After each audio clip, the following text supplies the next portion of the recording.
మన ఎంటైర్ వరల్డ్లో ఫిలాసఫర్స్ లేరు లాస్ట్ 100 years. మీరు ఏదైనా ఫిలాసఫీ బుక్ నిజంగా చదువుదాం అంటే మంచిది, ఓకే.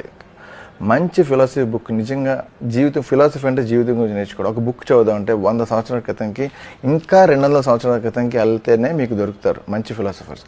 ఎందుకు లేరు అంటే సింగిల్ క్వశ్చన్ వస్తుంది. Philosophy is not a profession. Philosophy చెప్పి డబ్బులు సంపాదించి బిల్స్ కట్టలేము. సో అందుకని ఫిలాసఫీ జోలికి ఎవరు వెళ్ళట్లా. ఫిలాసఫీ చెప్తే ఎవడో వినడు. ఫిలాసఫీ చెప్తే డబ్బులు రావు. Philosophy is no longer career. అందుకని ఫిలాసఫర్స్ చచ్చిపోయారు. రాంగ్ వర్మ అతను డబ్బులు సంపాదించుకొని ఒక స్టేజ్కి వెళ్ళిన తర్వాత అతను ఫిలాసఫీ టీచ్ చేస్తాడు. ఆ విషయం వాడికి అర్థం కాదు. అతనికి ఒక్కడికి ఆ స్వాతంత్రం ఉంది. ఎందుకంటే దానికి డబ్బుల కోసం ఫిలాసఫీ టీచ్ చేయడు, నాలెడ్జ్ కోసం చేస్తాడు. నాలెడ్జ్ పంచడం కోసం టీచ్ చేస్తాడు. I like that part. He is the modern philosopher. I like that.